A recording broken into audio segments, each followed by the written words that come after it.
Bon, professeur, merci infiniment d'avoir pris le temps de venir nous parler. Vous avez un agenda de 2 ministres, j'allais dire, hein. Parce que vous faites beaucoup de choses. Vous multipliez les fonctions. Vous avez d'abord une fonction autour du soin, d'abord. Vous êtes praticien hospitalier, chef du service de gériatrie et neurologue au CHU de Strasbourg, où vous dirigez plusieurs unités, dont plusieurs que vous avez créées vous-même. Ce sont 70 personnes qui prennent soin des personnes âgées dans l'unité cognitivo-comportementale, dans l'unité de gérontologie. La gérontologie, c'est l'ensemble des sciences qui étudient les phénomènes du vieillissement médical et autres que médical, économique, etc. Ce sont les 2 hôpitaux gériatriques de jour, alors qu'il n'y en a que 3 en France qui existent, que vous avez créés. C'est l'unité mobile de gériatrie qui se déplace à domicile et aux urgences. Et c'est enfin l'unité de téléconsultation qui évite beaucoup de recours aux urgences et qui permet de pallier un certain nombre de déserts médicaux. Donc autour du soin, mais aussi ensuite autour de la transmission, puisque vous êtes professeur d'université. Le monde de la médecine aime bien les acronymes, donc le professeur Blanc, il est PU-PH, professeur d'université, PH, professeur praticien hospitalier. Donc professeur d'université, vous enseignez aux futurs médecins dans les universités de Strasbourg, bien sûr, mais aussi de Lille et de Paris. Et puis enfin, autour de la recherche, un sujet qui vous est cher, sur lequel vous êtes extrêmement connu. Vous êtes centre mémoire de ressources et de recherche et co-responsable du laboratoire iCube qui travaille avec le CNRS sur la neurogériatrie. iCube, I1 I x 3. Pourquoi 3? Parce que c'est le I de imagerie, le I de informatique et le I de engineering. Vous êtes aussi membre du comité européen qui réunit tous les spécialistes de la maladie à corps de Lévy, dont vous nous parlez. Une maladie neurocognitive qui est peu connue mais qui touche 300 000 personnes. Et vous avez même écrit un livre sur ce sujet en 2024. Je précise que ce livre est accessible au grand public dans sa lecture, pour ça intéresse. Vous comptez plus de 500 publications dans des revues scientifiques. On ne publie pas n'importe comment dans une revue scientifique. Il y a des comités d'experts qui vérifient que ce que vous dites a de l'intérêt. C'est vraiment un nombre très très important. Et vous le faites donc bien sûr sur tous ces sujets qui vous passionnent. En parlant avec vous avant cette conférence et puis en effectuant quelques recherches sur votre parcours, il m'a semblé, peut-être je me trompe, mais que le fil rouge de tout ça, vous qui guide ce jeune senior qui vient d'avoir 50 ans, d'innover au service des patients. Il semble que ce qui vous passionne, c'est d'aller trop chercher des solutions nouvelles, que les choses évoluent et que les patients aillent mieux. Je vais vous prendre 3 exemples de réalisations que vous imaginez et à l'origine desquelles sans vous, ça ne se serait pas fait. La première, c'est un bon séjour qui offre dans l'hôpital de jour de la Robertsau un nouvel espace d'accueil des patients et qui a permis de faire disparaître des tensions qui existaient dans ces moments d'accueil, d'attente, et en rendant donc l'attente plus supportable. Donc vous voyez des choses très, très quotidiennes. Deuxième exemple, un hôpital de jour que vous avez créé, qui lui est centré sur les maladies d'Alzheimer et à corps de Lévy, qu'on évoquait tout à l'heure. Cet hôpital de jour, il associe pour la première fois gériatres, neurologues, psychiatres, qui travaillent ensemble afin de mieux prendre en charge les patients et les passages aux urgences. Troisième exemple, l'étude d'une partie du cerveau qui s'appelle l'insula, I-N-S-U-L-A, qui a permis d'expliquer l'apparition des symptômes de la maladie à corps de Lévy à un stade précoce. L'intérêt, c'est de pouvoir dépister tôt qu'une personne est atteinte. Plus on dépiste tôt, plus on peut la soigner vite. Tout à l'heure, ce que vous m'avez raconté, c'est que quand on dépiste suffisamment tôt Alzheimer, on augmente de 50%, on diminue de 50% les effets de cette terrible. Donc, comme vous le voyez, mesdames et messieurs, nous avons la chance d'avoir avec nous un des plus grands spécialistes et un des plus grands chercheurs aussi européens sur les maladies cognitives. Vous préférez, professeur, cette neurocognitive, pardon, vous préférez cette expression, cette façon d'appellation à celle de neurodégénérative qui est plus négative, n'est-ce pas? Ça concerne bien sûr Alzheimer, 1 million de personnes, maladie à corde de vie, 300 000 personnes, on en a parlé, mais d'autres aussi. Vous allez nous parler de tout ça, vous allez nous donner des conseils pratiques, mais aussi des raisons d'espérer.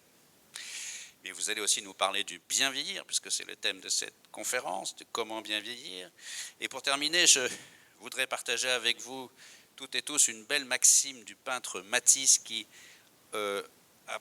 plus tard que à plus de 80 ans, disait « On ne peut pas s'empêcher de vieillir, mais on peut s'empêcher de devenir vieux. » Alors vous allez, professeur, que pendant toute notre retraite, qui aujourd'hui dure 25 ans, je vous rappelle que c'est 3 fois plus qu'en 68, eh bien, comment faire de cette retraite une troisième mi-temps de la vie qui soit heureuse et qui se passe en bonne santé? Vous allez nous expliquer comment. Je vous passe la parole et je vous remercie de votre présence, en espérant que le micro marche. Merci. Merci, Monsieur Sauzet. C'était très détaillé. Vous avez raison. Pas 500 publications, mais 300. C'est déjà beaucoup. C'est déjà beaucoup. Et vous êtes en avance. Bonjour, mesdames et messieurs. Alors, j'espère que, comment dire, le micro sera moins fluctuant qu'avec ces deux précédents messieurs. Je vais essayer de ne pas trop bouger. Et la chose qui est importante, c'est n'hésitez pas à m'interroger si vous avez des questions. Normalement, je crois que les questions sont plutôt prévues à la fin, mais s'il y avait une question urgente, quelque chose qui n'était pas clair, je répondrai aussi en direct. Donc, comme le disait M. Sauzet, donc Frédéric Blanc, je suis effectivement professeur de gériatrie, et donc je suis à la fois gériatre et neurologue. Alors, on va maintenant... Alors, attendez, excusez-moi, parce que là, il y a des petits problèmes ici. Voilà. C'était pas la bonne présentation, c'est celle-là. Non, c'est pas celle-ci. Parce qu'on a eu des problèmes aussi avec l'ordinateur. Hein, donc, mais ça va, on s'en sort. Là, vous voyez, c'est tout. Voilà, on est sur la bonne présentation maintenant. Voilà. Donc, le thème de ce midi, c'est la longévité en bonne santé, et en particulier la longévité en bonne santé du point de vue cognitif. Alors, qu'est-ce que ça veut dire cognitif? Ça veut dire dans les capacités de concentration, les capacités de mémoire, les capacités de langage, etc.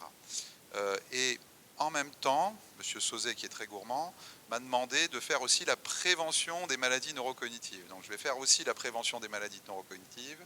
Et en même temps, il m'a demandé quand même de parler un peu de ces maladies. Donc je vais aussi vous parler de tout ça. Alors vous m'excuserez s'il y a beaucoup de choses, mais c'est important que je vous parle globalement de toutes ces affaires.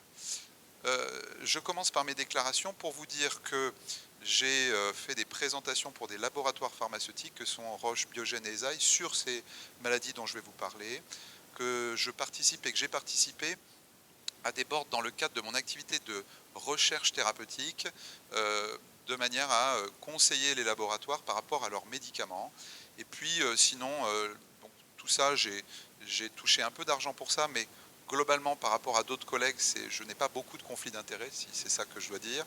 Et par contre, le reste, c'est que j'ai été coordonnateur d'études nationales où j'ai obtenu des financements de recherche. Alors, juste pour présenter mon groupe, parce que je pense que c'est important, et M. Sauzet l'a bien présenté, mais je pense que c'est important que je vous précise certaines choses. D'abord, mon groupe, qui est donc à la fois le Centre Mémoire de Ressources et de Recherche aux hôpitaux universitaires de Strasbourg, mais en même temps l'équipe IMIS, qui est au laboratoire ICUB dont je suis co-responsable. Je ne suis pas co-responsable du laboratoire ICUB, mais je suis co-responsable de cette équipe spécifique à l'intérieur de ce gros laboratoire qu'est ICUB. Et donc on fait partie, nous, des 10 premières équipes au monde qui publient sur la maladie à corde de Lévy. Et on fait partie des 1% des équipes les plus dynamiques sur la maladie d'Alzheimer en termes de recherche. Hein, voilà, donc ça c'est un peu de la publicité, mais c'est important de savoir qu'en Alsace, il y a des gens qui travaillent et que ça a des conséquences. Et nos 300 articles dont je vous parlais tout à l'heure, eh bien ça intéresse les collègues puisqu'on est 19 000 fois cités. Vous voyez, c'est-à-dire que les autres nous citent en disant voilà ce qu'on fait à Strasbourg, c'est intéressant. Alors on commence par comment augmenter sa longévité en bonne santé. Donc là, on ne parle pas spécifiquement du cerveau, mais on est un peu large. Je n'ai pas tout développé parce que je n'en ai pas le temps, mais j'ai souhaité faire quelques focus sur des choses qui me paraissent tout à fait importantes. Alors la première chose, c'est une meilleure nutrition.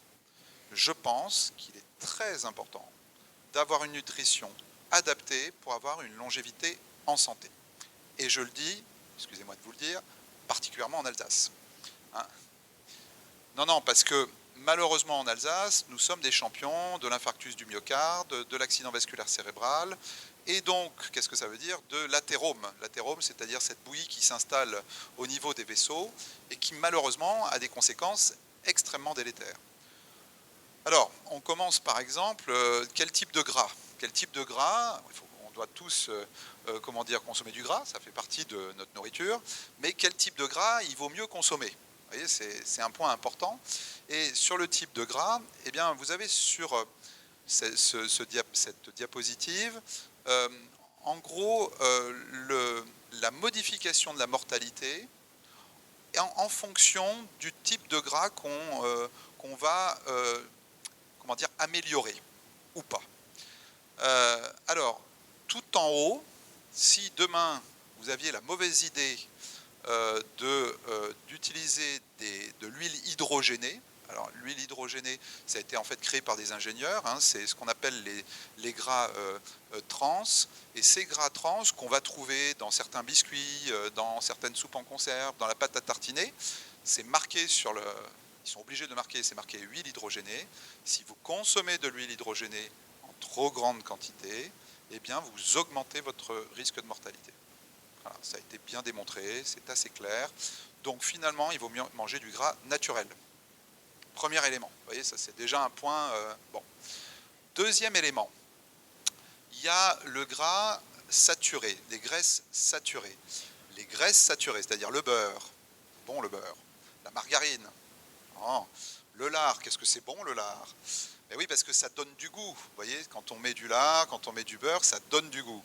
Les viandes grasses, l'huile de palme, il y en a plein dans le Nutella par exemple.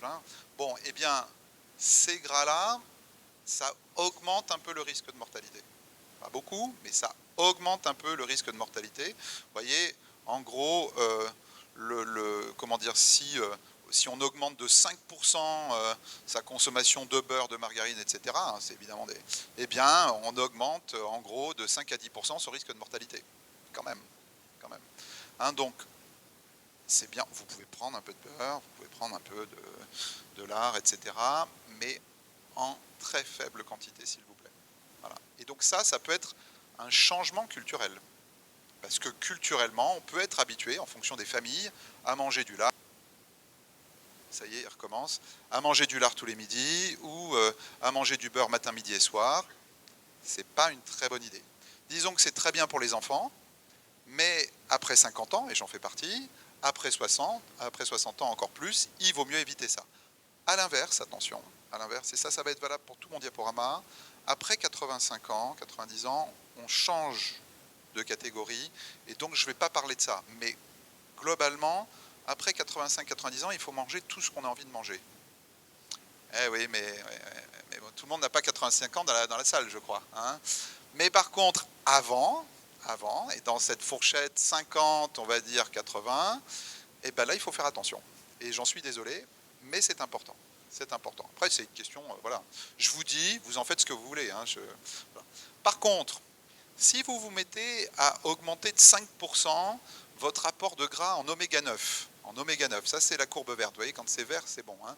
Eh bien, par exemple, l'oméga 9, vous en avez dans l'huile d'olive, vous en avez dans les noisettes, vous en avez dans les amandes, donc vous avez dans toutes les noix, si vous voulez. En augmentant vos apports en oméga 9 de 5%, vous diminuez votre taux de mortalité de 5 à 10%. Oui, c'est pas mal ça, 5 à 10%. Parce que quand on accumule des 5 à 10%, ça marche. Et alors encore mieux, si vous prenez des oméga 3 et des oméga 6, alors je ne vous dis pas en gélule, mais sous forme d'huile de noix, d'huile de lin, d'huile de tournesol, enfin il y a tout un tas d'huiles qui sont riches en oméga 3 et en oméga 6, à ce moment-là, c'est ce qu'on appelle les gras polyinsaturés, vous allez avoir, donc vous augmentez vraiment, vous allez avoir une diminution, hein, là aussi c'est fluctuant. Tout est fluctuant, mais on va reparler des fluctuations hein, tout à l'heure. Tout est fluctuant. Comment dire, le diaporama. Donc, vous diminuez votre, comment dire, votre taux de mortalité de façon très forte. Donc, je vous conseille fortement de vous intéresser à ces aspects-là. Alors ensuite, le sucre. Eh bien, le sucre, ça aussi, c'est notre copain, on adore. Et certains disent même que le sucre, hein, évidemment les sucres rapides, ça rend aussi dépendant que la cocaïne, voire plus. Et c'est probablement pas faux. Donc, il faut lutter contre la dépendance. Le chasseur-cueilleur qui était dans la forêt, il n'avait pas accès,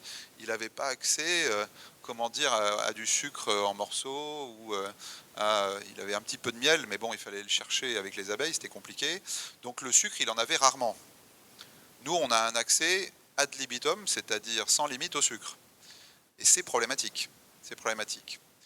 Et c'est d'autant plus problématique que si on arrive à diminuer sa consommation de sucre, on augmente sa longévité. Voilà, alors bon, pas de beaucoup.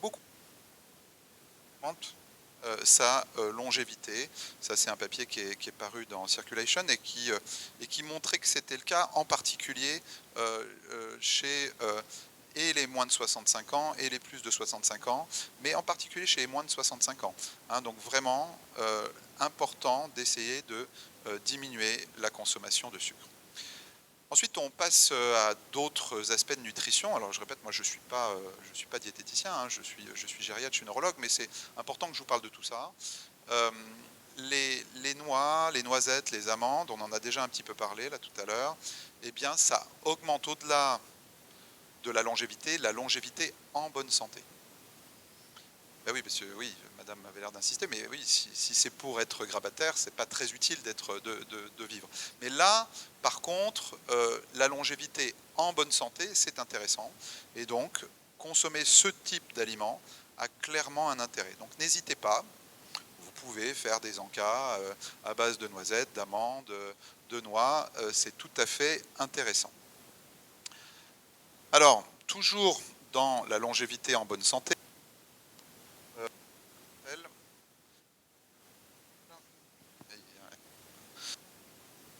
il y a ce qu'on appelle les flavonoïdes. Alors les flavonoïdes, finalement, c'est des antioxydants, c'est aussi des modulateurs, donc ils améliorent le microbiote intestinal. Le microbiote intestinal, c'est tout ce qu'on a dans l'intestin et qui sont des bactéries finalement. Naturellement, d'ailleurs, on a plus de bactéries dans le corps que de cellules, hein, de propres cellules. Donc c'est important que nos propres bactéries soient sympas avec nous. Et pour qu'elles soient sympas avec nous, eh ben, c'est important de les nourrir et qu'elles soient contentes. Et alors vous voyez, ces flavonoïdes, eh ben, il y en a à peu près partout, dans tous les fruits, légumes, dans le chocolat, dans le café, dans le thé, etc. Il y a différents types de flavonoïdes, je ne vais pas détailler, et je vous incite fortement à manger plus de fruits, de légumes, consommer du thé, du café, etc. Un exemple avec le thé, il a été bien montré ça sur cette méta-analyse. Une méta-analyse, c'est quand on reprend toutes les analyses qui existent sur le thé, par exemple, et ils se sont intéressés à la longévité cardiovasculaire, donc là c'est le cœur, le cerveau et les vaisseaux, et ils se sont rendus compte que si pour les gens qui consommaient du thé, ça avait un effet protecteur sur la longévité, et donc la longévité en bonne santé. Donc vraiment très important, à nouveau, toujours là-haut, ça fluctue ici, j'essaie de ne pas trop bouger. Donc, très important d'avoir une consommation alors de thé ou de café. Hein, les résultats sont à peu près identiques. Allez, on sort de la nutrition, on sort des apports alimentaires et on va vers l'activité physique. Alors, clairement, l'activité physique a un effet positif sur à peu près tous les organes du corps. Que ce soit le système cardiovasculaire, où ça diminue l'hypertension, ça diminue le cholestérol, que ce soit le système musculaire, puisque ça augmente la masse musculaire, ça vous le savez, ça va diminuer la quantité de gras qu'on a au niveau du corps, ça va diminuer ce qu'on appelle aussi la sarcopénie, c'est-à-dire la souffrance des muscles. Donc c'est très très important, et c'est très important en particulier après 60 ans. Ça a des effets bénéfiques aussi sur le système immunitaire, puisque ça va diminuer l'inflammation. Hein, l'inflammation, c'est un des gros problèmes avec comment dire, le vieillissement, on va dire. Et donc, une bonne manière de diminuer l'inflammation globalement dans le corps, c'est de faire de l'exercice physique. Ça va avoir des effets bénéfiques, on n'en parlera pas tout à l'heure, mais on en parlera un petit peu, sur les fonctions cognitives. C'est-à-dire qu'on va mieux du point de vue cognitif quand on fait un peu d'activité physique. Je vais vous détailler ça juste après. Ça améliore l'humeur, ça diminue l'anxiété et la dépression, ça augmente l'estime de soi, etc., etc. Ça a aussi des effets bénéfiques sur le système gastro-intestinal. Donc vous voyez que globalement, faire un peu d'activité physique, c'est extrêmement bénéfique. Il faut que je change de main. Ok. Alors, en pratique, par exemple, ça c'est une belle étude, 45 000 participantes, ce sont que des femmes, et on a regardé si ces femmes remplaçaient 1 heure de télévision. Alors évidemment, quand on est devant la télévision, on n'est pas très actif, d'accord, hein, vous êtes d'accord avec moi, ça dépend ce qu'on regarde, par 1 heure d'activité physique. Et 1 heure d'activité physique, ça peut être parfois simplement se balader autour de la maison. Hein. C'est juste ça, hein, c'est pas aller faire du jogging, ou etc. Bon, eh bien, si on remplace 1 heure de télévision par 1 heure d'activité physique, on augmente sa longévité en bonne santé, clairement. Vous voyez, donc je reviens toujours aux chasseurs-cueilleurs d'il y a 5 000, 20 000 ans, peut-être même plus. Il n'était jamais devant la télévision. Hein. Il était au pire dans la grotte en attendant que le soleil se lève, mais il avait autre chose à faire que de rester dans la grotte. Vous voyez, il fallait aller chercher les baies, il fallait éventuellement chasser le lapin de la semaine. Vous voyez. Donc on a quand même complètement modifié notre activité. Complètement modifié notre activité. Il était évidemment jamais devant l'ordinateur. Jamais. Il ne passait pas des heures sur son smartphone complètement dépendant. Voilà. Donc, ce que je veux dire par là, c'est que, je ne vais pas revenir aux chasseurs-cueilleurs, mais le fait est qu'il faut quand même se bouger. Hein, et ça, c'est très important. Vous voyez, juste 1 heure de télé, on dit, bon, bah là, ok, j'avais prévu de regarder 5 heures, ou j'avais pas du tout prévu, mais j'avais prévu de faire 5 heures de télé aujourd'hui. Bah, au lieu d'en faire 5, j'en fais 4. Vous n'allez pas mourir, hein. Au contraire, ça va vous faire du bien. Alors, bon, je ne vais pas détailler le reste, mais je ne vous ai pas parlé du tabac, je ne vous ai pas parlé de l'alcool, etc. Je vais en parler un petit peu ici, mais globalement, au plus vous allez accumuler des facteurs protecteurs, au plus vous allez vivre longtemps et en bonne santé. Voilà, c'est pas très compliqué. Hein, et là, il y a cet exemple, toujours sur une grande étude, parue dans un grand journal en 2024, qui montre que si on accumule plusieurs facteurs protecteurs, c'est-à-dire pas de tabac, une activité physique, on va dire, régulière, d'intensité modérée à vigoureuse. Alors qu'est-ce que ça veut dire d'intensité modérée à vigoureuse ? On a tous des capacités physiques différentes. Il y a des gens qui vont pouvoir faire plus, d'autres moins. Mais pour soi, faire une vraie activité physique d'environ 3h30 par semaine, bon, en gros, ça fait une demi-heure par jour. Hein. C'est pas grand-chose quand même, hein, une demi-heure par jour. Une demi-heure par jour, c'est juste ça. Hein. Avoir une alimentation de haute qualité, alors là il y a des standards, mais je vous en ai déjà un petit peu parlé. Hein. Je vous ai déjà parlé de ce qui pourrait être de la haute qualité. Ça veut dire peut-être moins de saucisses, moins de gras, enfin vous avez compris. On peut avoir une consommation modérée d'alcool, modérée. Alors qu'est-ce que ça veut dire modéré ? Si on fait en équivalent vin, par jour, c'est un demi-verre de vin, un verre et demi de vin pour les femmes, et puis un demi-verre de vin, 3 verres de vin pour les hommes, ou pas de vin du tout. Bon. Et puis, faire attention à son poids, c'est-à-dire être dans la fourchette, on va dire, normale du poids. Eh bien, à ce moment-là, il y a des différences assez impressionnantes en termes d'espérance de vie. Là, c'est pour des personnes qui ont 50 ans, et on regarde quelle va être leur espérance de vie s'ils appliquent ou pas ces 5 facteurs. Pas de tabac, l'activité physique, bien manger, pas trop d'alcool et un poids normal. Eh bien là, pour ceux qui font rien, il y en a qui font rien, hein, pour les femmes, eh bien, elles vont vivre 29 ans, à partir de 50 ans. Okay. Et pour les femmes, il y a tout qui coupe là, mais pour les femmes qui vont faire, comment dire, plus, ah, mais parce que bon, voilà, pour les femmes qui vont faire plus, donc etc., et ben à ce moment-là, elles vont vivre 43 ans. 43 ans en plus, c'est-à-dire plus de 90 ans. Pour les hommes, on est sur la même chose, s'ils font rien, qui regardent la télévision toute la journée, hein, par exemple, tout en fumant, et bien à ce moment-là, ils vont vivre 25 ans, donc jusqu'à 75 ans, et après c'est terminé. Et par contre, si ils font tout ce qu'il faut, ils vont vivre 37 ans en plus, c'est-à-dire au-delà de 87 ans. Je rappelle que l'espérance de vie en France actuellement, c'est 80 ans pour les hommes. Donc vous voyez que c'est important, et en plus en bonne santé, hein, j'insiste, en bonne santé. Hein, donc voilà, donc on a un intérêt assez net. Alors, on a la longévité globale, maintenant on passe à la longévité cérébrale, en bonne santé, hein, donc en bonne santé cognitive, j'insiste un peu.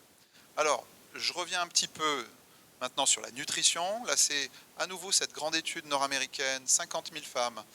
Là, c'est une autre étude, 27 000 hommes, suivis pendant 20 ans, en gros de 50 à 70 ans aux États-Unis. Ils ont regardé ce qu'ils faisaient, ils ont comparé les groupes, ceux qui faisaient, ceux qui ne faisaient pas.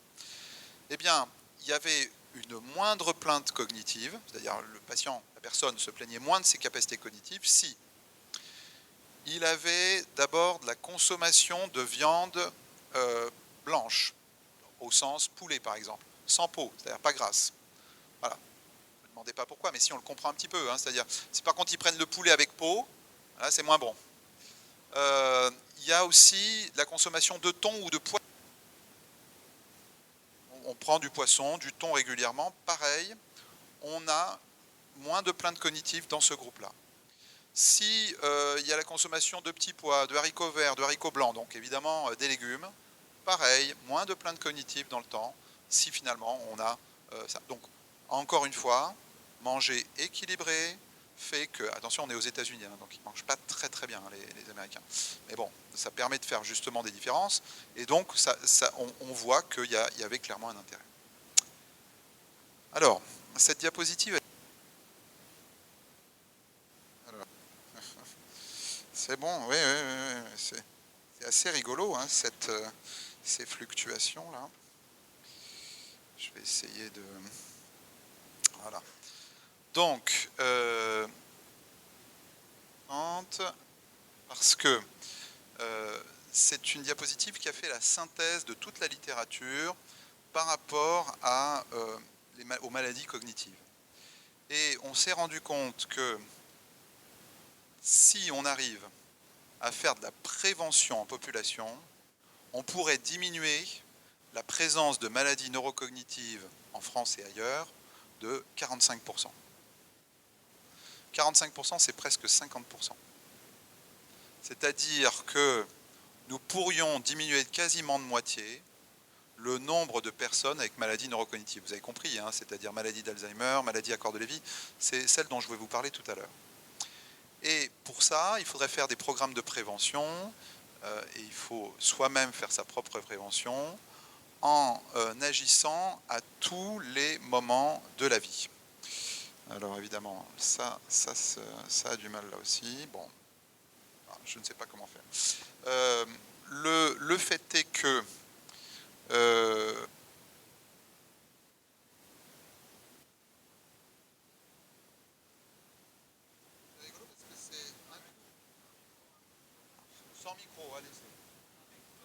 il faut augmenter le niveau socio-éducatif de la population. C'est-à-dire si on augmente le niveau socio-éducatif de la population, on diminue de 5% le risque de ces maladies neurocognitives. Voilà, donc premier élément, donc faire des études, et si on n'a pas fait d'études, avoir une activité intellectuelle au cours de sa vie, ça permet de diminuer de 5% le risque de maladies neurocognitives. Premier élément. Deuxième élément, en milieu de vie, c'est-à-dire entre 40 et 60 ans. Entre 40 et 60 ans, s'il apparaissent des problèmes auditifs, il faut s'en occuper. Il ne faut pas l'ignorer. il faut s'en occuper, parce que si on s'en occupe, c'est-à-dire si on diminue, si on améliore, si vous voulez, le trouble auditif, on diminue de 7% les troubles cognitifs à terme. 7%. Le cholestérol. Le cholestérol est le mauvais cholestérol, celui qu'on appelle le LDL cholestérol.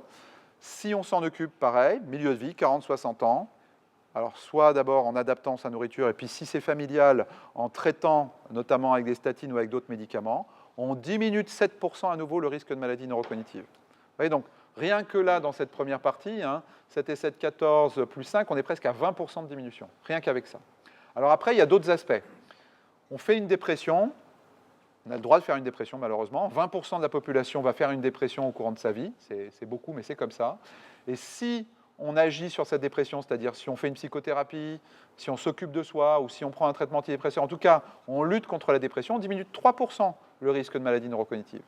On évite les traumatismes crâniens. Je vois tellement de jeunes, tellement de personnes sur Strasbourg et ailleurs qui se baladent en vélo sans casque, c'est extrêmement dangereux, pour ne pas parler des autres moyens de locomotion sans casque, c'est terrible, parce que là, pareil, non seulement si on fait une chute et qu'on se cogne la tête, on peut avoir des troubles cognitifs directement, mais en plus, on risque de faire une de ces maladies plus tard. Vous voyez, c'est en général 20 ans plus tard.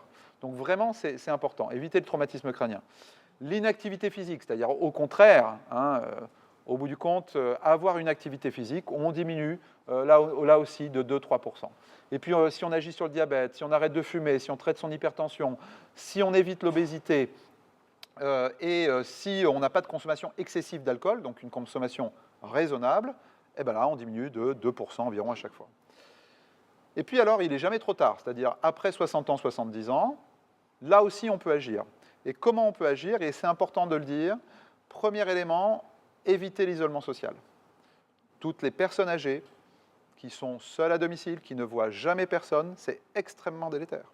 Extrêmement délétère. On augmente de 5% les troubles cognitifs, rien que ça, en étant seul à domicile sans voir personne. La pollution de l'air, je vais vous en parler après, la pollution de l'air augmente de 3%, et les problèmes visuels, alors on a tous le droit de porter des lunettes, etc., mais dès qu'on a un problème visuel, il faut s'en occuper. Si on a une cataracte, il faut la traiter. Si on a une DMLA, il faut la traiter. Si on a des problèmes de presbytie, il faut s'en occuper. Eh bien, tout ça, ça permet finalement, à nouveau, de diminuer de 2%. Et donc, au total, si vous voulez, on arrive à diminuer, si on agissait sur tout ça, de 45% le risque de ces maladies. Alors, par exemple, la pollution de l'air. La pollution de l'air, il a été montré, par exemple, pour la maladie à corps de Lévy, mais c'est valable aussi pour la maladie d'Alzheimer, mais peut-être un peu moins, que la pollution de l'air, en particulier les particules fines. Les particules fines, c'est ce qu'on appelle les black carbone, c'est les tout petits particules de carbone que sécrètent les usines, mais que sécrètent aussi nos voitures quand elles ne sont pas électriques ou autres. Eh bien, à ce moment-là, être trop en contact avec ce type de pollution, ça augmente le risque de ces maladies. Vous voyez, c'est très, très important d'avoir ça en tête. Donc, éviter la pollution. Alors, vous allez me dire comment on fait pour éviter la pollution. Il faut choisir là où on habite. Et on peut habiter dans une ville un peu polluée, mais on évite d'être dans la rue où toutes les voitures passent. Parce que si on est dans la rue où toutes les voitures passent et où il y a une grosse circulation, on est en contact, évidemment, avec une pollution importante. Et à ce moment-là, ça a des conséquences. C'est compliqué de changer de lieu de vie, je l'entends, mais disons que c'est important de le savoir. Voilà, c'est-à-dire, habiter dans une rue polluée, ça augmente le risque de maladie neurocognitive. Alors après, est-ce que ça marche? Parce que, voilà, je vous parle de tout ça. Est-ce que ça marche? C'est-à-dire, est-ce que... je vais être obligé de mettre la main dessus. Voilà. Est-ce que ça marche? Oui, ça marche. Là, notre collègue, Madame Nefer et puis Cécile Assamieri de Bordeaux, ont regardé sur l'étude 3C, qui est une étude bordelaise, sur 15 ans, en fonction de s'ils faisaient attention ou pas à tous ces facteurs de risque. Alors, qu'est-ce que c'était ces facteurs de risque? C'était une alimentation soit déséquilibrée, soit équilibrée, de l'activité physique ou pas, de la stimulation cognitive ou pas, la consommation d'alcool pas trop, l'arrêt du tabac, s'occuper de son diabète, de son cholestérol, de son hypertension, traiter sa dépression, traiter si on a des maladies rénales chroniques. Eh bien, en fonction de son statut génétique, parce qu'il y a aussi une part de génétique à ces maladies neurocognitives, eh bien, clairement, ça baissait moins quand on agissait sur les facteurs modifiables. si on n'agit pas sur les facteurs modifiables, eh bien, il y a un plus grand risque de faire plus rapidement une maladie neurocognitive. Et puis, il y a une autre manière de voir les choses, et ça, elle est encore plus positive, ça, c'est nos collègues finlandais.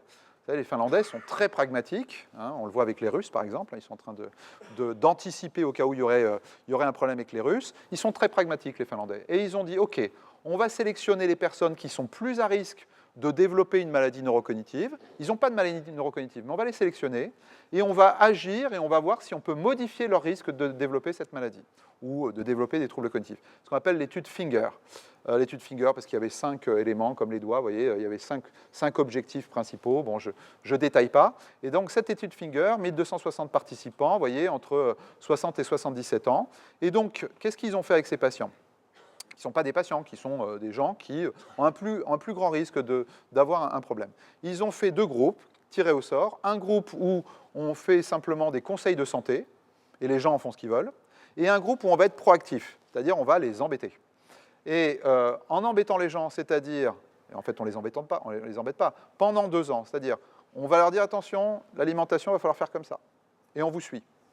L'activité physique, il va falloir que vous fassiez ça aussi. Et puis on va vous faire des groupes d'entraînement physique, etc.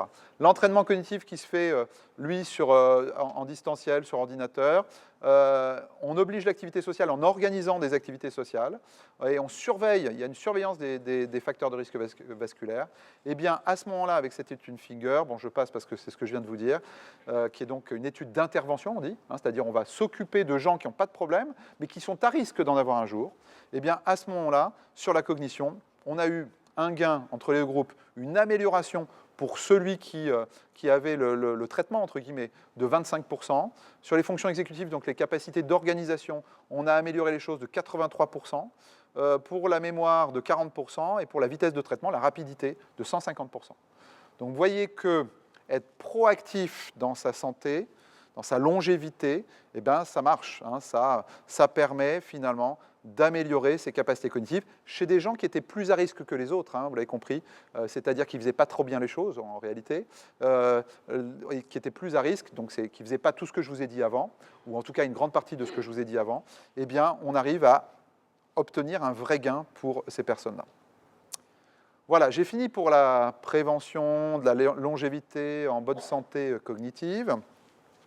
Et maintenant, je vais vous parler de 2 maladies qui sont donc la maladie d'Alzheimer et la maladie à corps de Lévy. Alors,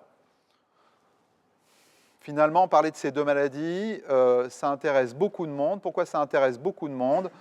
Parce que, et ça sort à chaque fois, finalement, quelles sont les 2 maladies qui font peur aux Français ? C'est 1, le cancer, 2, la maladie d'Alzheimer. Je crois que personne n'a envie de faire ni un cancer, ni une maladie d'Alzheimer. Je pense qu'il y a un consensus dans la salle, vous êtes d'accord ? Et c'est effectivement ce qui est problématique. Et je pense que moi, les Français ont raison. Les Français ont raison parce que c'est des maladies qui sont particulièrement graves. Il y a évidemment les difficultés en mémoire, les difficultés pour s'organiser, les difficultés de langage parfois, etc. etc. Et puis après, les diminutions dans le quotidien, c'est-à-dire la vie quotidienne devient plus compliquée. Au début, le patient a plus de mal pour faire les passe-pieds, pour prendre sa voiture, etc. Mais il y a aussi des choses beaucoup plus profondes. C'est-à-dire qu'il y a vraiment une atteinte de la psyché. Hein. Les gens peuvent changer de caractère, vraiment. Il y a aussi ce qu'on appelle une atteinte de la conscience de soi. Les gens sont moins conscients de ce qu'ils sont et de ce qu'ils ont été. Donc la personne, il y a peut-être dans la salle des gens qui ont connu ça, puisqu'ils ont été sans doute aidants de patients atteints ou encore aidants de patients atteints de ces maladies, il y a un changement radical, un changement bien plus large que celui qu'on décrit habituellement. Et puis malheureusement, c'est aussi des maladies qui diminuent l'espérance de vie. Il y a clairement une diminution de l'espérance de vie, pas qu'avec le cancer, mais aussi avec la maladie d'Alzheimer et aussi avec la maladie à corps de Lévy. Et puis, ce qui est assez fréquent aussi, on n'en parle pas beaucoup, et je ne vais pas détailler, mais c'est important d'en parler, c'est qu'il y a des symptômes qu'on dit psychocomportementaux. Donc quand on a ces maladies-là, on peut devenir plus énervé, on peut devenir plus délirant, on peut devenir plus dépressif, on peut devenir plus anxieux, moins motivé, etc. etc. Et donc forcément, c'est difficile pour le patient, mais c'est aussi difficile pour, on va dire, la personne qui est proche et qu'on appelle habituellement l'aidant dans le jargon médical. Quelle est l'évolution naturelle de ces maladies ? En fait, si je devais simplifier les choses, avant qu'apparaisse cette ce mot qui n'est pas très beau, mais qui est important parfois de dire, le mot démence. Hein, c'est-à-dire, avant qu'apparaisse la démence, ça veut dire quoi? Ça veut dire il y a des troubles cognitifs, il y a des difficultés cognitives, et ces difficultés cognitives ont des conséquences dans le quotidien. C'est-à-dire, le patient, il a non seulement des difficultés cognitives, mais il a en plus, si vous voulez, des conséquences dans son quotidien. Et donc, s'il a des conséquences dans son quotidien, c'est là qu'on parle de démence. C'est une définition purement médicale. Hein. C'est pas du tout dans l'inconscient collectif. La démence, c'est plutôt la folie, etc. Ça n'est pas du tout ça en médecine. Mais avant que n'arrive la démence, la maladie est déjà là. Et en fait, on estime que la maladie est déjà là 15 à 20 ans avant. Hein, c'est-à-dire qu'en fait, pour quelqu'un qui développerait la maladie X ou Y, peu importe laquelle, 20 ans avant, il y a déjà des lésions qui s'installent. Et donc, l'installation de la maladie se fait très, très, très progressivement. En au moins 15 à 20 ans. Vous voyez, c'est très, très progressif. Donc, c'est pour ça que ça explique un petit peu ce que je vous ai dit tout à l'heure, que si on agit de façon préventive régulièrement dès l'âge de 50 ans, eh bien, à ce moment-là, on en récolte les bénéfices après. Évidemment, évidemment. Parce que des lésions peuvent être là, et si les lésions sont là, si on fait bien les choses, au bout du compte, il y a moins de risques qu'elles se développent. Et le problème, c'est qu'en France, je l'ai mis en bleu en haut à droite, en France, ce n'est pas du tout au stade de troubles cognitifs légers ou simplement au début de la plainte qu'apparaît le problème, qu'on détecte le problème. En France, en moyenne, c'est au stade de ce qu'on appelle la démence modérée, c'est-à-dire déjà quand la maladie est très évoluée. Hein, c'est-à-dire on est très, très évolué. Et pourquoi il y a ça? Probablement parce que, il y a eu et il y a encore un défaut vraiment important d'éducation à la santé en France. Hein, il n'y a pas d'éducation à la santé à l'école. Voilà. Quasiment pas, quasiment pas. Et ce manque d'éducation à la santé fait que les Français ont peur des problèmes de santé. Et en particulier, ils ont peur de ces maladies qu'ils voient de loin ou qu'ils ont vues dans leur famille. Et donc, au bout du compte, on préfère ne pas voir. Et un bon moyen, si vous voulez, de se protéger de la réalité quand elle est trop difficile, c'est ce qu'on appelle le déni. Le déni, c'est la situation actuelle que je vis avec un proche qui a des problèmes de mémoire, c'est trop difficile pour moi, et donc inconsciemment, je fais comme s'il n'y avait pas de problème. Le problème, c'est que en faisant comme s'il n'y avait pas de problème, on n'agit pas, et donc le risque, c'est que les choses s'accélèrent et qu'au bout du compte, il n'y ait pas de prise en charge adéquate, parce que, je vais vous en parler, il y a une prise en charge adéquate. Allez, je commence par la maladie à corps de Lévy, puis après, je vais vous parler de la maladie d'Alzheimer, et puis après, on aura terminé. Alors, sur la maladie à corps de Lévy, donc 250 000, 300 000 personnes, ça dépend des chiffres. La maladie à corps de Lévy, c'est quoi? C'est qu'il y a une protéine naturelle dans les neurones qui, à un moment donné, et on ne sait pas encore exactement pourquoi, se met à avoir une conformation anormale. Et cette conformation, en 3 dimensions, anormale, va faire que cette protéine va s'accumuler. Et l'accumulation dans le neurone va avoir des conséquences un peu néfastes. Ça ne va pas détruire le neurone. C'est pour ça que je me mets si vous voulez, j'aime pas trop le mot maladie neurodégénérative, parce que toutes ces maladies ne sont pas neurodégénératives. La maladie à corps de Lévy, on ne peut pas la considérer comme une maladie neurodégénérative. C'est une maladie neurocognitive, ça certainement. Allez, pour que vous compreniez bien ce que c'est que la maladie à corps de Lévy, vous l'avez vu, Joe Biden. Vous l'avez vu. Hein, tout le monde voulait, enfin, surtout ses proches et puis lui-même, voulait qu'il rempile pour à nouveau un mandat de président. Sauf qu'il n'allait pas bien quand même, Joe Biden. Il n'allait pas bien, pourquoi? Parce que lors de son débat avec Trump, je ne sais pas si vous l'avez vu, ce débat avec Trump, mais regardez sur YouTube ou autre, c'est partout, vous voyez qu'à un moment donné, Joe Biden s'arrête de parler, il semble un peu perdu, il a le regard fixe, il bafouille, ça dure quand même au moins 1 minute, et ça, c'est ce qu'on appelle une fluctuation cognitive. Donc, Joe Biden a fait une fluctuation cognitive en direct à la télévision. Et c'est pour ça qu'il a arrêté la course à la présidence. Hein. Et j'ai envie de dire, heureusement qu'il a fait une fluctuation. Parce qu'en fait, il faisait déjà des fluctuations depuis très longtemps, et depuis même avant qu'il ne soit président. Donc, je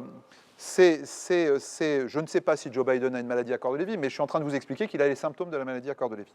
Deuxième chose, Joe Biden, il a fait plein de chutes pendant tout son mandat. Il tombait à peu près tous les 3 mois. Il était très lent quand il marchait à certains moments, donc c'était très compliqué. Il était absent aussi, en général, après 16 heures, il arrêtait de travailler. Donc pour un président des États-Unis, c'est quand même très compliqué, vous voyez. Et en fait, il dormait. Et ça, c'est des fluctuations de vigilance. Il avait aussi des difficultés dans son quotidien parce que là, c'était le G7 en Italie. Il y a Meloni, Giorgia Meloni, qui est juste à côté de lui, là, avec son tailleur rose. Et Joe Biden, il était allé voir ce qui se passait de l'autre côté, alors que les journalistes étaient là. Vous voyez, les journalistes étaient là. Ils devaient présenter tous les présidents des plus grands pays, soi-disant, des 7 plus grands pays. Et lui, il se baladait de l'autre côté. Et donc, Giorgia Meloni est allé le chercher pour qu'il vienne. Il disait, Joe, c'est par ici, regarde, ils sont là, les journalistes. Voilà. Et en fait, dès sa première campagne, quand il avait comme potentielle vice-présidente Kamala Harris, il avait des hallucinations. Il a vu son fils dans la foule, et son fils dans la foule était mort 5 ans auparavant. Voilà. Donc, tout le monde a voulu ignorer ça. Tout le monde a dit oh, « mais il est un peu maladroit, Joe Biden ». En fait, beaucoup de gens étaient dans le déni de la réalité. Hein, et on peut même être dans le déni de la réalité quand on est président des États-Unis. Voilà. Peut-être même plus d'ailleurs, enfin, c'est un autre problème. Donc, dans la maladie à corps de vie, je vous dis ça, c'est pour que vous voyez globalement, vous voyez, parce qu'on peut ne pas connaître la maladie à corps de vie, mais pourtant elle est très fréquente et elle peut toucher évidemment des gens très connus. Alors, les modes d'entrée, donc ça peut être ça. On peut commencer une maladie à corps de vie soit par des hallucinations, visuelles, là par exemple cette dame qui voit un chat. On peut commencer par des fluctuations, c'est-à-dire on s'endort tout le temps en journée alors qu'on a bien dormi la nuit d'avant. Et puis ça peut être aussi la nuit où on se met à se débattre dans le lit, on donne des coups de poing ou on donne des coups de pied parce qu'on est en train de jouer au foot, alors que normalement on ne joue pas au foot dans son lit même si on est en train d'en rêver. Et la maladie à corps de Lévy, c'est à peu près 55% de femmes, 45% d'hommes, donc c'est plus une maladie féminine, comme d'ailleurs la maladie d'Alzheimer. La maladie d'Alzheimer est plus une maladie féminine. On parlait tout à l'heure de maladie féminine, et la maladie d'Alzheimer et la maladie à corps de Lévy sont plus des maladies féminines, mais c'est encore plus le cas dans la maladie d'Alzheimer. Est-ce qu'on sait pourquoi? Alors, on sait peut-être un peu pourquoi. Peut-être. Un des éléments, si vous voulez, qui a un impact sur la cognition, ce sont aussi les hormones. Et ce qui va différencier quand même beaucoup les hommes des femmes, c'est que certes, il y a une andropause chez l'homme, mais elle est beaucoup plus, si vous voulez, progressive, tandis que la ménopause chez les femmes est assez brutale. Et en fait, c'est probablement cette ménopause qui a des conséquences sur les fonctions cognitives. Alors, le problème, c'est que, parti de là, on pourrait se dire, ah oui, mais à ce moment-là, si on met un traitement hormonal substitutif, rapidement, bien adapté, on devrait compenser ça et empêcher ce surrisque des femmes de faire une maladie d'Alzheimer. Eh bien, ça ne marche pas. En tout cas, de la manière dont ça a été fait jusqu'à présent, ça ne marchait pas. Donc, il y a certainement d'autres causes à cela. Évidemment, les hommes, les femmes ont un patrimoine génétique différent, ont des comportements différents, je pense que, si vous voulez, il n'est pas impossible que les toxiques que rencontrent les femmes et que rencontreraient moins les hommes puissent avoir des conséquences dans le développement de ces maladies neurocognitives, mais pour l'instant, on ne sait pas. Pour l'instant, on ne sait pas.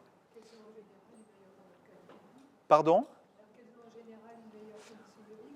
Oui, tout à fait. Et puis, jusqu'à présent, elle fumait moins, enfin, jusqu'à une date assez récente, elle fumait moins, elle buvait moins, etc.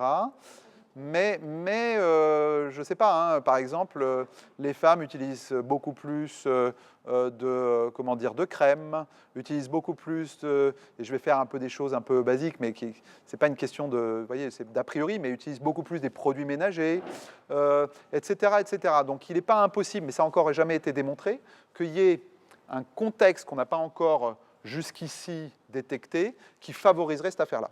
Mais il y a c'est sûr, des éléments de différence nette, et l'effet âge n'entre pas en jeu. C'est-à-dire que ce n'est pas parce que les femmes vivent plus longtemps, parce que les femmes vivent plus longtemps que les hommes, clairement, hein, ce n'est pas parce que les femmes vivent plus longtemps qu'elles font plus la maladie d'Alzheimer. Il y a une autre origine à cela. Oui, mais si il y a un problème hormonal lié à cette maladie, Oui. étant donné que les premiers signes arrivent 25 ans avant, Oui. à ce moment-là, la femme, elle n'est pas ménopausée. Ben, en fait, la maladie d'Alzheimer, elle arrive plutôt vers 80 ans ou 90 ans. Il est très rare de faire une maladie d'Alzheimer à 70 ou à 60 ans. Donc la ménopause arrivant vers 50, maximum 60 ans, le fait est que le délai est assez cohérent. Puisque le délai, finalement, on est plutôt vers 80 ans, c'est-à-dire 20 ans après. Donc il y a une certaine cohérence par rapport à la ménopause. Mais ça n'en fait pas une démonstration. Ça n'en fait pas une démonstration. Voilà, alors je reprends sur la maladie à corps de Lévy. les facteurs de risque principaux de la maladie à corps de Lévy sont le diabète, l'hypertension, l'hypercholestérolémie. Donc ça, c'est tous des facteurs de risque vasculaire. Nos médecins généralistes, parce que moi aussi j'ai mon médecin, sont assez bons là-dessus. Ils gèrent assez bien. Et donc, suivez-les pour bien s'occuper du diabète, de l'hypertension et du cholestérol, parce que ça diminue le risque de développer la maladie à corps de Lévy. Un accident vasculaire cérébral. Ça, il faut faire attention. On peut faire un accident vasculaire cérébral, mais on peut aussi malheureusement faire une maladie à corps de Lévy en plus. Donc le fait d'avoir fait un AVC, ça favorise l'apparition d'une maladie à corps de Lévy. Et puis il y a des aspects génétiques, mais qui sont peu importants. Par contre, il y a des aspects de dépression, d'anxiété, aussi d'une maladie qu'on appelle le TDAH, le trouble de l'attention avec hyperactivité. Eh bien tout ça favoriserait la maladie à corps de Lévy. Je dis bien favoriserait parce que ça pourrait être aussi la maladie à corps de Lévy, notamment pour l'anxiété et la dépression, qui serait à l'origine de la dépression et de l'anxiété. Voilà, ce n'est pas forcément ces maladies-là qui sont à l'origine de la maladie à corps de Lévy, mais plutôt la maladie à corps de Lévy qui pourrait favoriser dépression et anxiété. Bon, je suis désolé, j'arrive pas à mieux faire, là, il doit y avoir un problème de connectique, on va laisser comme ça. L'épidémiologie. Alors, le début de survenue, c'est 50 à 100 ans. C'est rare quand même d'avoir des patients de 50 ans qui ont une maladie à corps de Lévy. On en a plus après 70-80 ans. Ce qu'il faut savoir, c'est qu'à 70 ans, 8% de la population a une maladie à corps de Lévy sans le savoir. Sans le savoir parce qu'en fait, on a pu détecter les corps de Lévy dans la ponction lombaire et 8% des sujets sains âgés ont une maladie à corps de Lévy au sens biologique du terme. Vous voyez, au sens biologique du terme, ils n'ont pas de symptômes. Si on parle des patients qui ont une plainte cognitive, chez les patients qui ont une plainte cognitive, c'est 17% d'entre eux. Les patients qui ont une démence, c'est 20% d'entre eux. Et s'ils ont plus de 85 ans, c'est encore plus le cas. Et attention, parce que malheureusement, la maladie à corps de Lévy peut s'associer à la maladie d'Alzheimer. Et inversement, la maladie d'Alzheimer peut s'associer à la maladie à corps de Lévy. Alors, la maladie à corps de Lévy, en fait, elle n'était pas bien diagnostiquée jusqu'à présent. Grâce à l'association A2MCL, grâce à notre réseau français de spécialistes de la maladie à corps de Lévy, on a clairement augmenté le diagnostic en France de maladie à corps de Lévy, et tant mieux. Ce n'est pas que je pense qu'il y a une augmentation en nombre de patients, quoique je n'en sache rien, mais c'est que probablement on diagnostique mieux. Et pourquoi je dis ça? Parce qu'en fait, on a augmenté en France le diagnostic de maladie à corps de Lévy, et on a diminué en France, je ne vous montre pas les diapos, le diagnostic de maladie d'Alzheimer. Donc en fait, souvent, il y avait des patients atteints de maladie d'Alzheimer qui étaient confondus, des patients atteints de maladie à corps de Lévy qu'on prenait pour un patient atteint de maladie d'Alzheimer, alors que c'était en réalité une maladie à corps de Lévy. Le point qui est important et le message que je voudrais vous faire passer, c'est qu'en fait, la maladie à corps de Lévy évolue peu au début, voire très peu.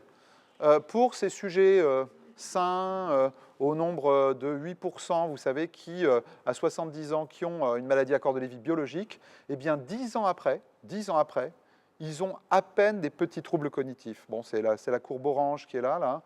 Si vous la voyez à droite, non, c'est là à droite, c'est la courbe orange, peu importe. Et alors, chez des gens qui ont vraiment une plainte cognitive, et on regarde l'évolution sur 5 ans, eh bien, en fait, c'est la courbe verte, là en haut à gauche, je ne peux pas vous la montrer autrement. En fait, ça n'évolue quasiment pas, c'est-à-dire ça ne baisse pas. Il n'y a pas l'apparition de plus de troubles cognitifs 5 ans après. Et alors même quand ils sont vraiment dans la maladie, quand ils sont à un stade, on va dire, léger de la maladie, eh bien, à ce moment-là, après 8 ans d'évolution, il y a une baisse faible. D'accord? Donc il y a toute une partie, 10, plus 5, plus 8, donc pendant plus de 20 ans, alors qu'ils pourraient baisser, ou ils baissent quasiment pas les patients atteints de maladie à corps de Lévy. Donc c'est vraiment pas une maladie neurodégénérative. C'est plutôt ce que moi j'appelle dans mon jargon une maladie neurofonctionnelle ou neurodysfonctionnelle, c'est-à-dire le cerveau fonctionne un peu moins bien. Mais globalement, pendant 20 ans, ça va quasiment pas bouger, alors que plus de 20 ans, peut-être 25 ans, ça va pas bouger ou presque. Alors, la question, c'est pourquoi, alors même qu'on est dans la maladie, ça ne bouge pas beaucoup, qu'est-ce qui se passe? C'est ce que je vous disais, c'est qu'il est probable que cette maladie à corps de Lévy, au début, ne soit pas une maladie neurodégénérative. Et on le sait parce qu'en fait, sur la diapo de droite, là, en fait, ce qui se passe avec les corps de Lévy à l'intérieur des neurones, c'est que ça va moins bien marcher. Le neurone va un peu moins bien marcher, celui qui est atteint. Mais il va être compensé par d'autres neurones. Et puis même si ça marche moins bien, on peut compenser. Et on compense comment? Probablement en donnant le bon traitement au bon moment, au bon patient. Vous voyez? Et ça, il y a des traitements, mais il faut le donner tôt. Il ne faut pas attendre d'être à ce stade évolué pour commencer à se dire il y a un problème. Il vaut mieux réagir tôt. Pardon? Alors, les traitements, ça dépend des symptômes. Là, on est bien en début de maladie. Si, par exemple, il y a des problèmes de sommeil, ce patient qui s'agite la nuit, eh bien là, il faut donner de la mélatonine. Très simple, hein, la mélatonine. Et la mélatonine permet de compenser et diminuer clairement les problèmes de sommeil. Si le patient fait des hallucinations, eh bien là, il y a des traitements spécifiques, un délire important, il y a des traitements spécifiques, et il y a certains médicaments qui sont toxiques qu'il ne faut surtout pas donner, et un autre traitement qui est la clozapine, notamment, qui est un très bon traitement, en général, qui est bien supporté s'il est à petite dose. Si par contre, le problème, c'est les troubles cognitifs ou les fluctuations, il faut augmenter un neurotransmetteur du cerveau qui s'appelle l'acétylcholine, et avec ce neurotransmetteur, via des médicaments qu'on appelle le donépézil ou la rivastigmine, on va si vous voulez, à nouveau, compenser cette baisse cognitive. Un peu, pas beaucoup, mais un peu. Si on a un problème de dépression ou un patient qui est un peu agressif, on va pouvoir donner de la sérotonine, alors avec des médicaments qui augmentent la sérotonine. Et pour d'autres, ça sera avec de la noradrénaline. Et puis, si le patient est lent, s'il est raide, à ce moment-là, on va donner des médicaments à base de dopamine. Vous voyez, on va agir sur tous les neurotransmetteurs du cerveau, et on va compenser l'atteinte des neurones, et c'est probablement ce qui explique que, parce que là, les patients dont je vous ai parlé qui n'évoluaient pas, c'était les patients traités en fait, hein, donc on n'avait pas de patients pas traités dont on ne s'occupe pas. Hein, et donc, il est probable qu'en donnant le bon traitement au bon moment, on soit efficace. Bon, on l'a ralenti au début, mais après, malheureusement, ça baisse quand même. Hein, c'est-à-dire, il y a un moment donné où ça va baisser, et ça va baisser à ce moment-là, un peu comme dans la maladie d'Alzheimer. Et donc là, on est probablement plus dans une phase, à proprement parler, neurodégénérative. Vous voyez, parce que là, il est probable que certains neurones se détruisent. Ce qui n'est pas le cas au début de la maladie à Cordes-Lévy, pendant un moment, si on s'en occupe bien. Un autre point aussi, et ce sur quoi on ne peut pas lutter actuellement, c'est qu'il est probable que dans la maladie à Cordes-Lévy, il y a le corps de Lévy qui s'est installé, mais il est probable qu'il y ait d'autres mauvaises protéines qui s'installent. Et dans les autres mauvaises protéines qui s'installent, il y a ce qu'on appelle l'amyloïdopathie, ou la protéine amyloïde, ou le peptide amyloïde. Et quand ce peptide amyloïde s'installe aussi autour des neurones, ce combo-là, l'association des corps de Lévy dans le neurone et l'amyloïde autour, a un effet délétère, puisqu'on a montré que c'était dans ce contexte-là, c'est ce que vous voyez en jaune là, sur les cerveaux, là, dans ce contexte-là, c'est dans ce contexte-là qu'il y a une diminution de volume qui s'opère. On pensait que c'était à cause des corps de Lévy. C'est probablement pas à cause des corps de Lévy que le cerveau diminue de volume. C'est probablement à cause de quelque chose qui s'ajoute entre-temps. Et on reste à savoir pourquoi ça s'ajoute.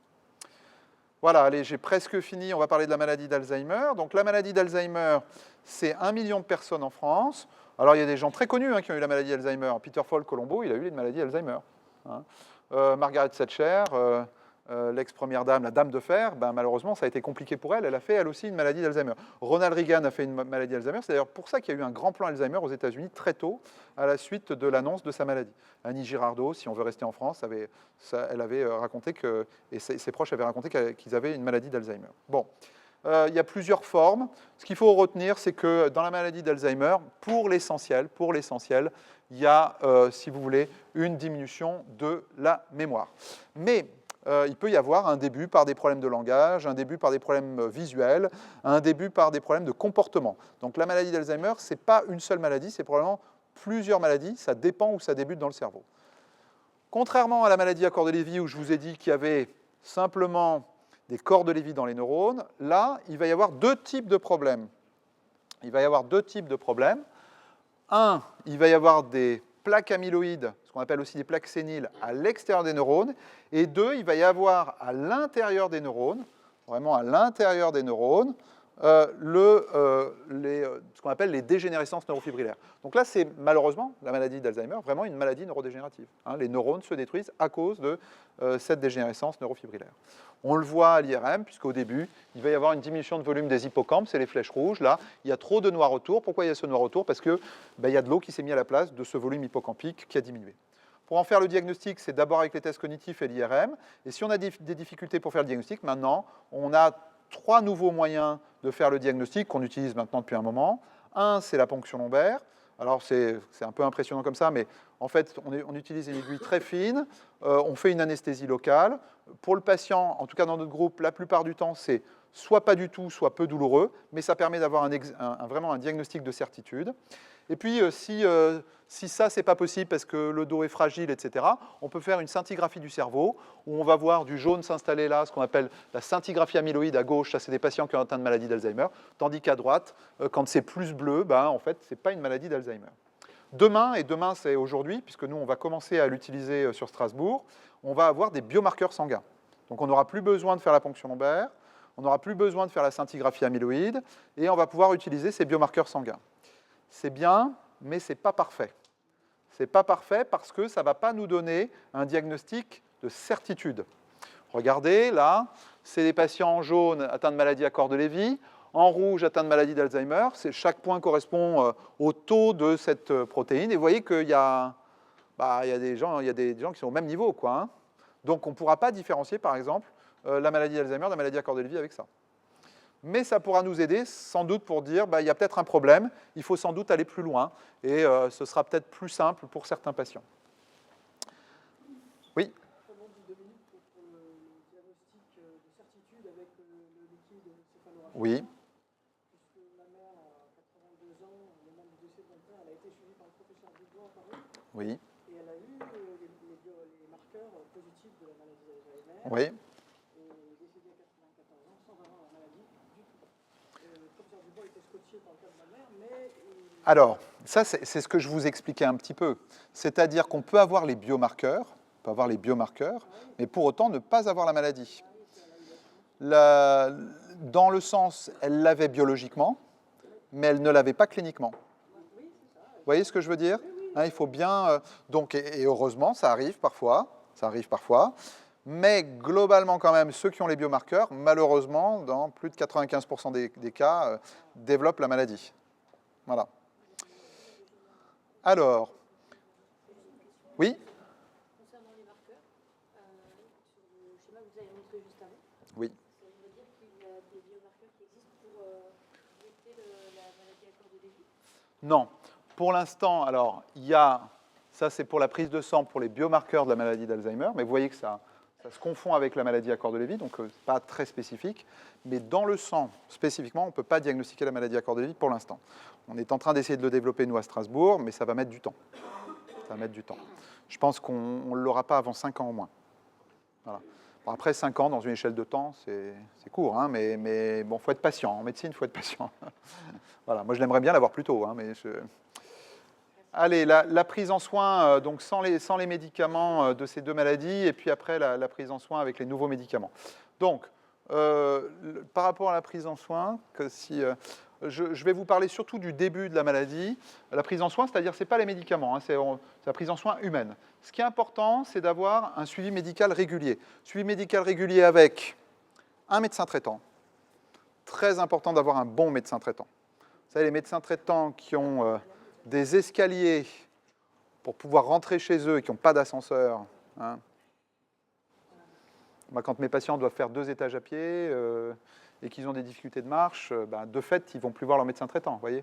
Et en plus, si le médecin traitant ne va pas à domicile, c'est quand même problématique. Donc, il faut avoir un bon médecin traitant. Il y a des très bons médecins traitants, il faut le choisir.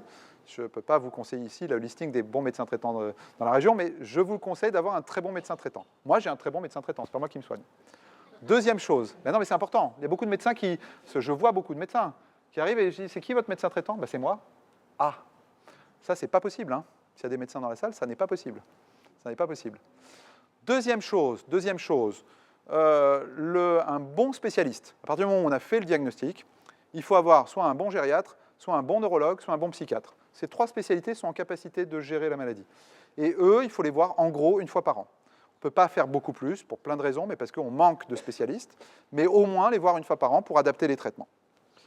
OK, ça c'est les 2 points importants. 3e point, le suivi psychologique. Bon, quand on annonce un diagnostic de maladie difficile, il peut y avoir besoin d'avoir un suivi psychologique, soit pour le patient, soit pour les proches. Hein, et donc ça, il ne faut pas hésiter à le demander. Et ça doit être proposé. Dernier point, la remédiation cognitive. Ça, c'est le point sans doute très important. La remédiation cognitive, ça veut dire quoi? Ça veut dire que quand on a une maladie d'Alzheimer ou une maladie à corps de Lévy, si on fait travailler sa mémoire, sa concentration, son langage, etc., par un professionnel, orthophoniste, neuropsychologue, l'un est remboursé, l'autre pas, à ce moment-là, on éloigne le risque d'aller et d'entrer en EHPAD statistiquement parlant. C'est-à-dire, entre ceux qui ont cette remédiation et ceux qui n'ont pas de remédiation, eh bien, ceux qui font de la remédiation vont moins rapidement en EHPAD.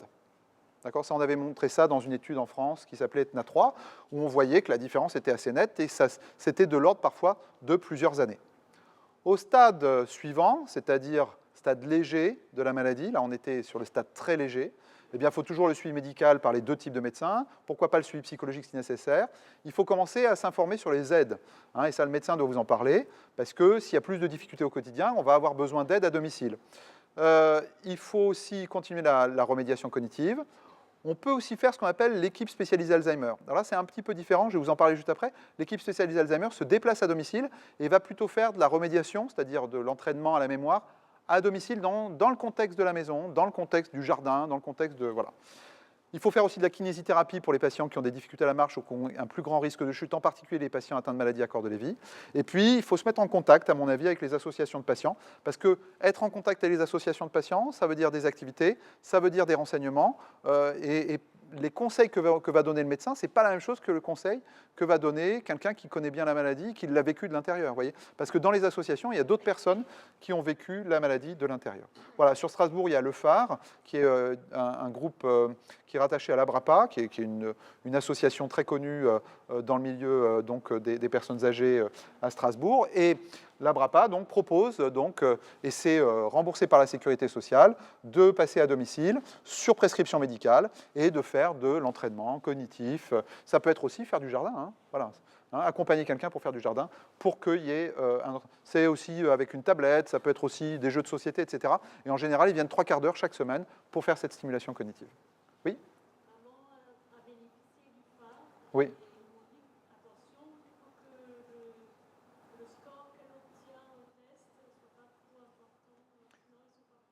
Ben, oui, ben, ça c'est important, mais c'est pour ça que là je parlais du début de la maladie. Et là, évidemment, si on n'est plus au stade léger, mais on passe à un stade modérément sévère à sévère, là, ils ne font plus parce qu'ils savent que le bénéfice ne sera pas forcément là. Donc la sécurité sociale préfère rembourser au début parce qu'on sait qu'il y a un bénéfice. Hein, c'est important, ouais. Donc, l'autre point important, c'est que dans toutes ces maladies, dès qu'il y a un problème de santé, une infection pulmonaire, on tombe, on va faire une infection urinaire, n'importe quoi, ça aggrave les maladies. Donc, une grippe, un Covid, tout ça peut aggraver la maladie. C'est-à-dire, si on fait une grippe et qu'on a une maladie Alzheimer, on va aller moins bien après la grippe. Si on fait une infection pulmonaire, surtout si elle n'est pas traitée rapidement, on va aller moins bien. Et parfois, on ne récupère pas. C'est pour ça que je vous dis qu'il faut qu'il y ait un très très bon médecin traitant. Hein, parce qu'il faut agir tout de suite. Dès qu'il y a un problème, il faut s'en occuper. Pourquoi? Parce que c'est probablement cette inflammation qui est déversée à cause de l'infection, du traumatisme, du stress. Et cette inflammation va aller aussi au niveau du cerveau. Je parle du futur et après j'en aurai terminé. Donc le futur, il pourrait être très proche. Premier élément, c'est sur la maladie d'Alzheimer. L'Europe, donc l'Agence européenne du médicament, vient d'autoriser 2 médicaments dans la maladie d'Alzheimer, que sont le Leqembi et le Kisunla. Kisunla, c'est un peu difficile à dire, mais enfin bon. Leqembi et Kisunla, qu'est-ce que c'est? Ce sont 2 nouveaux traitements qui vont agir sur les plaques amyloïdes, ce qu'on appelait auparavant les plaques séniles, dont je vous ai parlé tout à l'heure. Donc ces plaques amyloïdes vont être nettement diminuées grâce à ces traitements-là. Simplement, ces 2 traitements n'ont pas une forte efficacité. Ils ont une faible efficacité. Vous voyez là, il y a une diminution de la pente, ça baisse quand même après 18 mois, mais la différence de diminution est de 27%. Donc ce n'est pas extraordinaire. Mais vous allez me dire, qu'est-ce que c'est ces 27%? C'est par exemple, plutôt que d'être incapable de fonctionner au niveau des activités du quotidien, il y a une légère altération. Donc ça veut dire quand même quelque chose. Vous voyez? C'est-à-dire le fait que ça n'évolue pas aussi vite, ça va avoir des conséquences quand même très pratiques. Et puis, ce qui est important, c'est que ça va avoir aussi des conséquences très, très pratiques sur le quotidien. Les patients vont faire plus de choses plus longtemps, et donc la baisse des activités quotidiennes va être moindre de 37%. La charge de l'aidant, ce qu'on appelle le fardeau de l'aidant dans notre jargon à nous, ça va être une diminution de 40%. Donc vous voyez que c'est quand même pas nul. Le problème, c'est que la France a des problèmes d'argent en ce moment, sans doute au courant. Hein, c'est un tout petit peu quand même. Voilà. Et donc on sent, si vous voulez, qu'à la Haute Autorité de Santé, il faut vraiment que ça marche bien pour qu'ils l'autorisent. voyez. Donc une efficacité faible, je pense que malheureusement, nous ne sommes pas prêts de le voir avant un moment en France. Tandis que nos collègues allemands, juste à côté, eux, ils ont déjà le traitement. Et depuis plusieurs mois. Ils sont contre les effets secondaires. Alors, ils ne sont pas que contre les effets secondaires. Parce que les effets secondaires, en réalité, on en a beaucoup parlé, c'est à peu près 0,6% d'effets secondaires avec le médicament. 0,6% d'effets secondaires graves. D'accord ? Graves et spécifiques. On peut aller jusqu'à 1% si on inclut l'hématome au niveau du cerveau, parce qu'il y a certains patients qui peuvent faire un hématome au niveau du cerveau. Mais malheureusement, on peut faire aussi un hématome avec une maladie Alzheimer, parce qu'un patient atteint de maladie Alzheimer est plus à risque de faire un hématome dans le cerveau. Donc, mais c'est aussi une question de responsabilité du médecin, parce qu'on sait comment éviter l'hématome. Parce qu'il y a des patients qui ne doivent pas bénéficier de ce traitement-là. Voilà. Donc, le discours est moi je le dis sans problème, le discours c'est un problème parce qu'il y a trop d'effets secondaires avec le médicament, c'est ce qui est dans l'Express, Le Point, etc. Ça, c'est bien relayé. Mais la réalité, c'est qu'en fait, les effets secondaires sont peu fréquents au sens grave et que je pense que les patients pourraient en bénéficier. Voilà. Mais ça n'est pas prêt de se faire. La maladie à corps de Levy, quelques éléments de traitement.